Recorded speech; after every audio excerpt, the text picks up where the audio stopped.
Once upon a time, a curious mermaid named Lynea lived deep in the distant sea. One day, a fierce storm broke out, and she discovered Prince Caspian falling into the ocean. Seeing his handsome face, which looked like a perfect statue, Lynea fell in love at first sight. She used all her strength to carry the prince safely to the beach. Lynea looked at him and whispered, "Please wake up, prince. You are safe now." Lynea could not forget the prince, so she visited the sea witch, Vesper. "I will give you my voice, so please give me human legs," Lynea begged with her beautiful voice. Vesper gave her a mysterious smile and handed over a magic potion. "Very well, but remember this," Vesper warned. "Life on land will not be as beautiful as you think." Lynea drank the potion with trembling hands and headed for the land.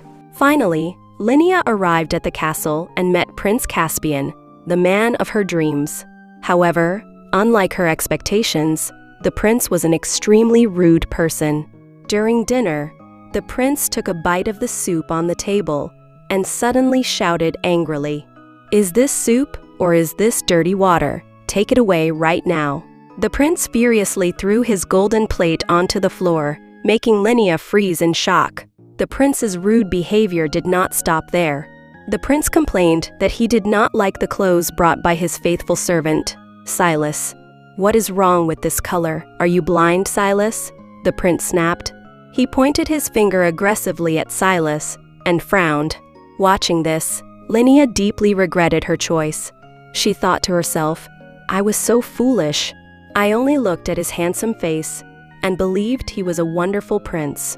Lynea decided to teach the prince a lesson through a special project called mirror therapy.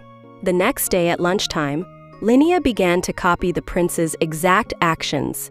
She took a bite of the delicious bread, but suddenly made an angry face and threw the bread right into the prince's lap. The prince gasped in surprise and yelled, "What are you doing? This is completely unacceptable." Lynya's clever operation continued every day. Whenever the prince walked down the hallway, she followed closely behind him, crossing her arms arrogantly and stomping her feet just like him. Furthermore, whenever the prince yelled at his ministers, Lynea stood right next to him, making strange noises and frowning hard. The prince became extremely annoyed and grumbled, "Why is she acting so weirdly today?"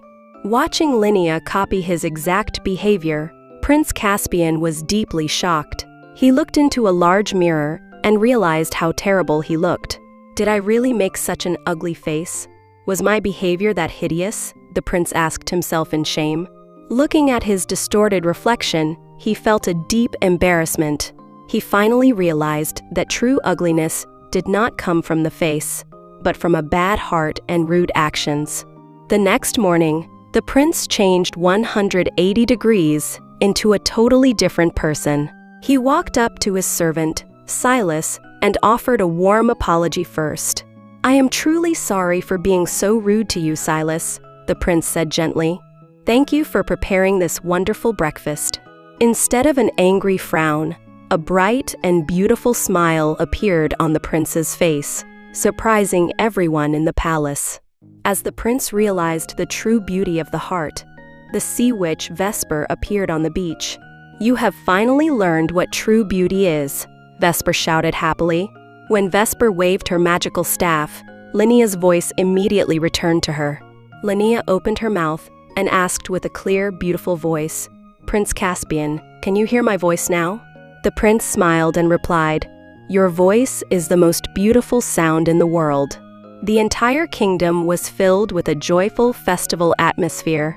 In the castle's front yard, the people of the land and fish friends from the sea gathered together and danced happily.